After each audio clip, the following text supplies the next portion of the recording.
안녕하세요. 보상의 기술 TV입니다. 이전 영상에서는 교통사고로 2주, 3주 진단을 받은 피해자가 입원이나 통원 치료 시 합의금을 최대한 많이 받는 방법과 합의금을 계산하는 방법에 대해서 알아보았습니다.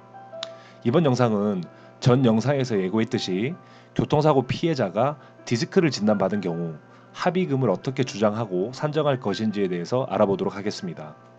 교통사고 피해자가 사고로 인한 특별한 외상이 없는 경우 경추, 요추, 염자로 2주 또는 3주 진단을 받습니다. 그런데 시간이 지날수록 목이나 허리의 통증이 지속되고 팔과 다리에 저림 증상까지 있어서 MRI 검사를 시행을 했고 디스크 진단을 받게 되었다면 어떻게 주장을 해야 할까요? 디스크, 정확한 용어는 추간판 탈출증입니다. 보험사가 제일 싫어하는 진단명이기도 합니다. 그 이유는 교통사고의 경우 대부분의 피해자가 이 디스크를 주장하기 때문입니다.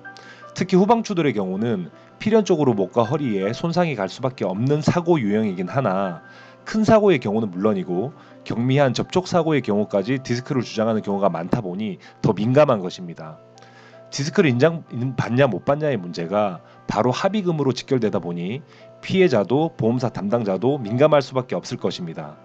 그럼 간략히 척추와 디스크에 대해서 정리해 보도록 하겠습니다.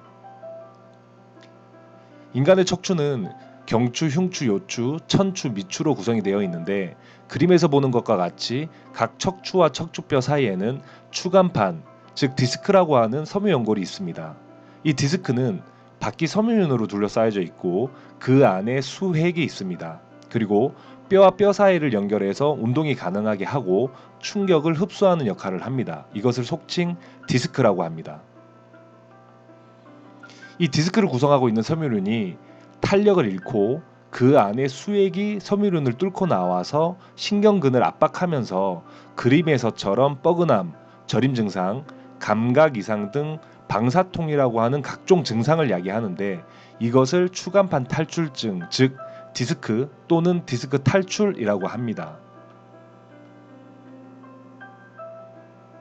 교통사고로 통원 치료든 입원 치료든 치료를 받으실 텐데 치료 후 1, 2주 정도가 지나도 목과 허리의 충격으로 통증과 팔과 다리의 저림 증상이 지속된다면 이 증상을 주치의에게 호소를 하셔야 합니다. 그렇다면 사고로부터 1, 2주 정도 지나서 정밀 검사를 받을 수 있습니다. 그리고 목이나 허리에 디스크 진단을 받게 될 것입니다. 하지만 주치의에게 이번 사고로 인해 디스크가 생긴 것이냐라고 물어본다면 대부분의 의사는 아니다라고 말을 할 것입니다. 피해자가 사고 전에는 디스크로 병원을 간 적도 없고 통증이나 저림 증상도 없었다라고 항변을 해도 의사 선생님은 디스크는 원래 가지고 있었던 질환이거나 또는 이번 사고로 생긴 것으로는 볼 수 없고 단지 통증만 발현된 것이다라는 답변을 듣게 될 것입니다. 그 이유는 일반적으로 추간판 탈출증은 퇴행성 질환, 즉 나이가 들면서 자세나 직업적 요인 등 여러 가지 요인으로 인한 반복적인 스트레스 누적으로 발병을 하기 때문입니다. 즉 기본적으로 인간이 갖고 있는 퇴행성 질환인 것입니다. 본인이 불편함을 모르고 살았을 뿐이지 원래 가지고 있었던 질병이라는 것입니다. 따라서 질병 코드가 부여됩니다.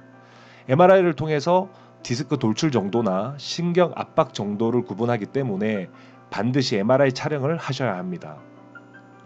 그러면 이번 사고와 퇴행성 질환인 디스크는 어떻게 연결을 지을 수가 있을까요? 주치의에게 사고 기여도, 즉 외상 관여도를 인정받아야 합니다. 사고 기여도는 말 그대로 이번 사고가 추간판 탈출증에 얼마나 기여를 했냐를 의사가 사고 내용과 MRI 영상을 보고 30%, 40% 또는 50%등 주관적으로 평가하게 됩니다. 사고 기여도를 평가하는 객관적인 평가 방법이 없기 때문에 보험사와의 분쟁이 생기는 것이고 대부분의 의사들이 보존적 치료, 수술적 치료와 같이 치료 방향성에 대한 치료의학적 관점에서만 보다 보니 사고 기여도 인정에 인색합니다. 하지만 보상을 하는 실무자는 피해자의 손해액을 평가해야 하기 때문에 배상의학적 관점으로 접근을 하게 되며 사고 기여도나 퇴행 정도에 대해 검토를 하게 됩니다. 이렇게 치료 목적인지 보상 목적인지에 따라서 디스크를 보는 관점이 달라지기 때문에 분쟁이 심한 것입니다. 그렇다면 사고가 크면 클수록, 나이가 어리고 기왕증이 없을수록, 그리고 디스크가 명확할수록 주장의 설득력이 있겠죠.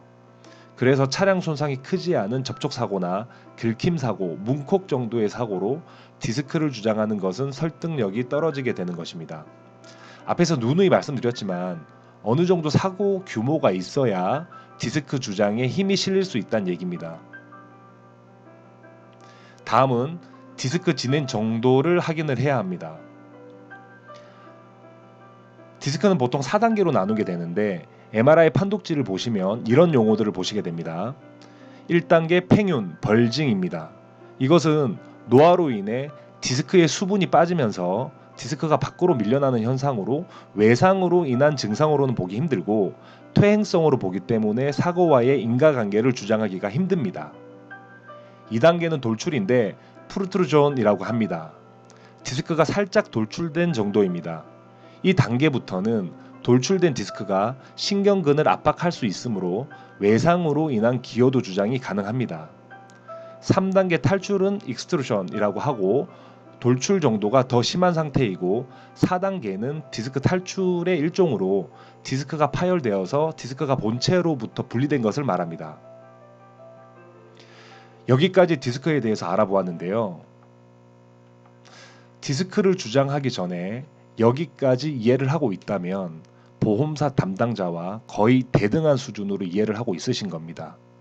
이어지는 영상에서는 약관상 디스크에 대한 합의금 계산은 어떻게 하는지 실제 사례를 들어서 설명드리겠습니다. 감사합니다.